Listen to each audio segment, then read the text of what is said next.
കരിമ്പ് ഇതും ആയുർവേദ ഔഷധ സസ്യങ്ങളുടെ ഗണത്തിൽപ്പെട്ട ഒന്നാണ്. പല രോഗങ്ങൾക്കും ശാരീരിക അവസ്ഥകൾക്കും ഇതൊരു ഫലപ്രദമായ ഔഷധമാണ്. കരിമ്പിൽ നിന്ന് വേർതിരിച്ചെടുക്കുന്ന ഒരു പദാർത്ഥമാണ് പഞ്ചസാര എങ്കിലും പഞ്ചസാര പോലെ തന്നെ പ്രശ്നമാണ് കരിമ്പ് എന്ന് ചിന്തിക്കുന്നത് മൗഢ്യമാണ്. പല രാസപ്രവർത്തനങ്ങൾക്ക് വിധേയമാക്കിയിട്ടാണ് കരിമ്പിൽ നിന്ന് പഞ്ചസാര ഉൽപ്പാദിപ്പിക്കുന്നത്. എന്നാൽ കരിമ്പിലും കരിമ്പിൻ നീരിലും ശരീരത്തിന് ആവശ്യമായിട്ടുള്ള ധാരാളം പോഷകങ്ങൾ അടങ്ങിയിട്ടുണ്ട് എന്നുള്ള കാര്യം ആരും വിസ്മരിക്കേണ്ട. അപ്പോൾ ഈ കരിമ്പിനെ പറ്റിയുള്ള കൂടുതൽ വിശേഷങ്ങളിലേക്ക് നമുക്ക് പോകാം.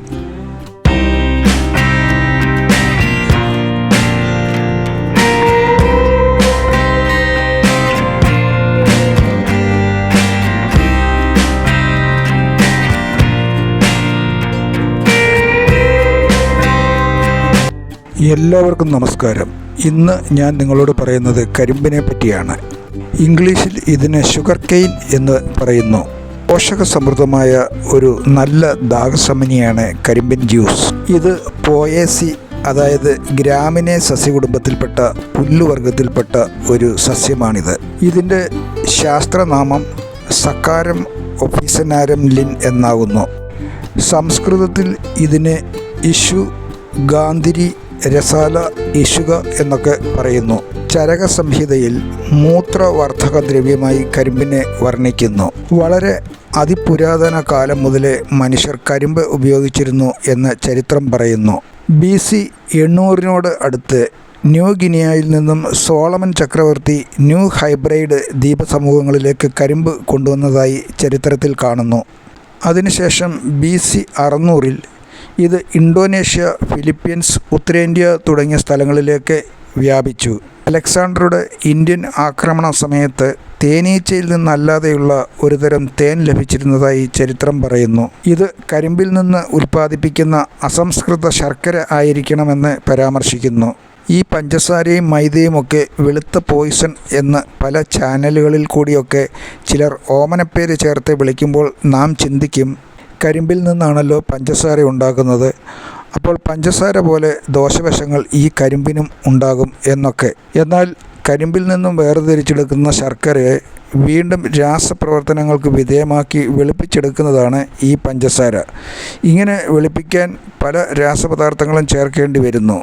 എന്നാൽ ശർക്കരയും ഷുഗറും മാത്രമല്ല, ശരീരത്തിൻ്റെ ആരോഗ്യത്തിന് ആവശ്യമായിട്ടുള്ള പല ആരോഗ്യ ഘടകങ്ങളും കരിമ്പിലും കരിമ്പിൻ നീരിലും അടങ്ങിയിട്ടുണ്ട്. പഴയ ശർക്കരയാണ് പല ആയുർവേദ ഔഷധങ്ങളിലും ലേഹ്യങ്ങളിലുമൊക്കെ ചേർത്ത് വരുന്നത്. ഈ കരിമ്പിൻ നീര് പല രോഗാവസ്ഥകൾക്കും ഫലപ്രദമായ ഒരു ഔഷധം കൂടിയാണ്.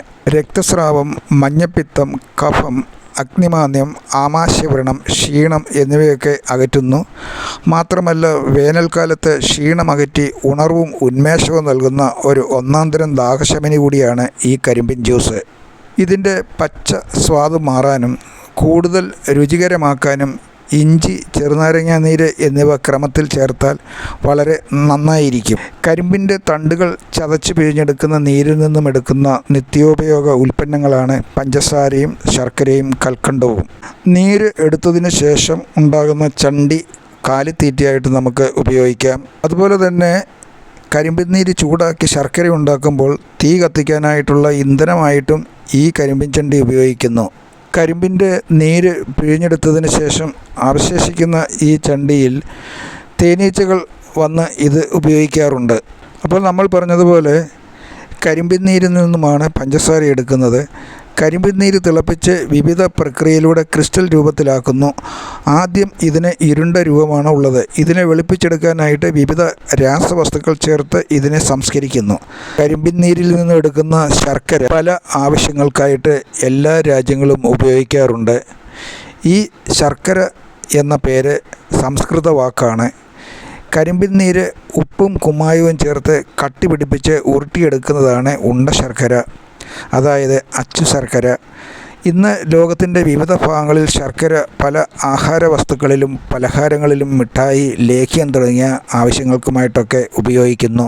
കേരളത്തിൽ മറയൂർ ശർക്കര, തിരുവിതാംകൂർ ശർക്കര എന്നിവയെല്ലാം പേര് കേട്ടതാണ്. പഞ്ചസാരയുടെ ലായനി ക്രിസ്റ്റലൈസ് ചെയ്താണ് കൽക്കണ്ടം ഉണ്ടാക്കുന്നത്. ഈ കൽക്കണ്ടത്തിന് ധാരാളം ഔഷധ ഗുണങ്ങൾ ഉണ്ട്. ഖണ്ഡശർക്കര എന്ന സംസ്കൃത പദത്തിൻ്റെ മലയാള വിശേഷമാണ് കൽക്കണ്ടം. കരിമ്പിൻ്റെ പ്രത്യേകതകൾ പറയുകയാണെങ്കിൽ ഏകദേശം 5 മീറ്റർ വരെ ഉയരത്തിൽ വളരുന്ന പുൽവർഗത്തിൽപ്പെട്ട ഒരു സസ്യമാണ് കരിമ്പ്. ഇത് ഒരു ഏകവാർഷിക സസ്യമാണ്. ഇതിൻ്റെ തണ്ടിൽ മുട്ടുകൾ പോലെയുള്ള ഭാഗം കാണപ്പെടുന്നു. എല്ലാ മുട്ടുകളിലും വേര് മുകുളങ്ങളുണ്ട്. കരിമ്പിൻ്റെ തണ്ടുകളാണ് ഭക്ഷ്യയോഗ്യമായിട്ടുള്ള ഭാഗം. കരിമ്പിൻ തണ്ടിൻ്റെ പുറം ഭാഗം കടും പച്ച, ഇളം പച്ച, വയലറ്റ്, ചുവപ്പ് കലർന്ന തവിട്ട് നിറം എന്നിങ്ങനെയൊക്കെ കാണപ്പെടുന്നു. ഇതിൻ്റെ ഇലകൾക്ക് 1.5 മീറ്റർ നീളം കാണും.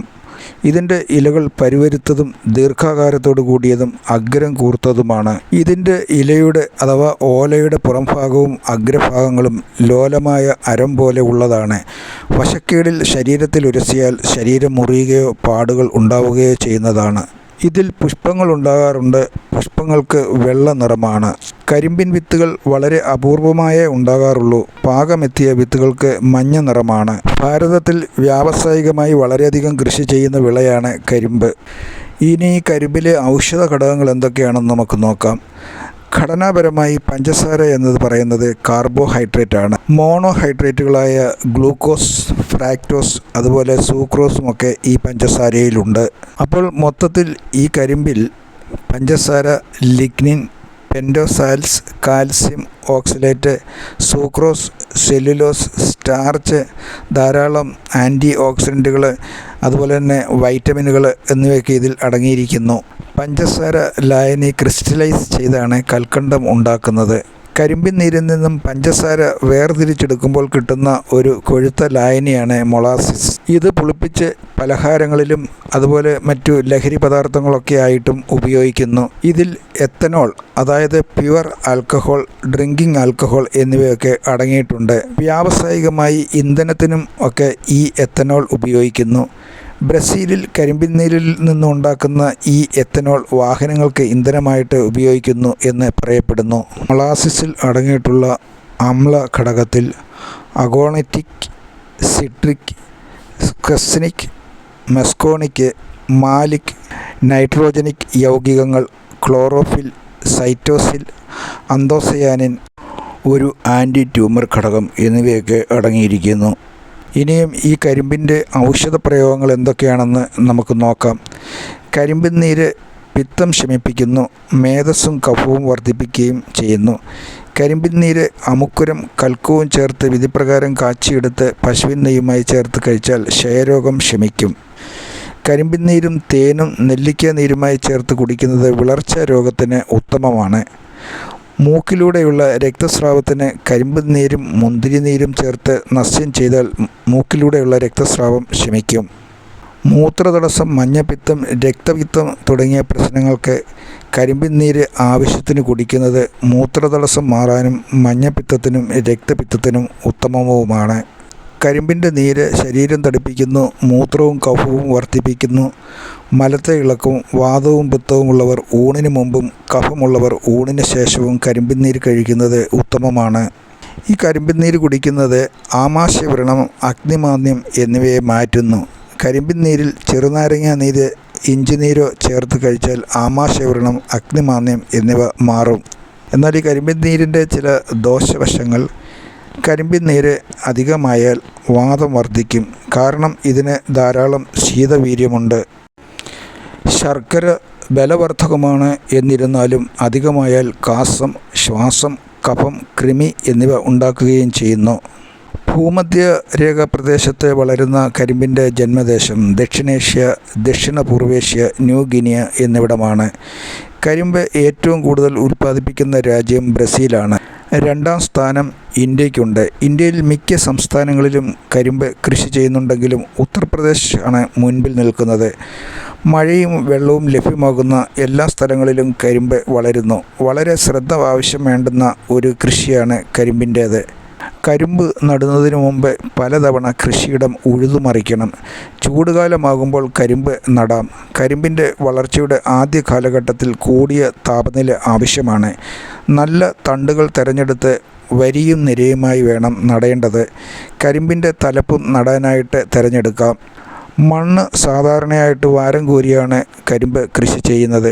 ഒരേക്കറിൽ ഏതാണ്ട് ഒരു 12,000 തൈ വരെ നടാം. ആദ്യഘട്ടത്തിൽ നനയ്ക്കുകയും വളം ഇടുകയും കള പറിക്കുകയും ഒക്കെ വേണം. 10-12 മാസം കൊണ്ട് കരിമ്പ് വെട്ടാനായിട്ട് പാകമാകുന്നു. നല്ലതുപോലെ പാകമാകുമ്പോഴാണ് പൂക്കൾ ഉണ്ടാകുന്നത്. സാധാരണ പൂക്കൾ ഉണ്ടാകുന്നതിനൊക്കെ മുമ്പ് തന്നെ വിളവെടുപ്പ് നടക്കാറുണ്ട്. അരിവാൾ ഉപയോഗിച്ചാണ് വെട്ടിയെടുക്കുന്നത്. മാധുരിമ, തിരുമധുരം എന്നിവ നല്ല മധുരമുള്ള കരിമ്പിനങ്ങളാണ്. അപ്പോൾ ഇത്രയുമാണ് എനിക്ക് ഈ കരിമ്പിനെ പറ്റി പറയാനുള്ളത്. ഇനി ഞാൻ മറ്റൊരു ഔഷധ സസ്യവുമായി വരും വരെ നിങ്ങൾക്കെല്ലാവർക്കും ഗുഡ് ബൈ.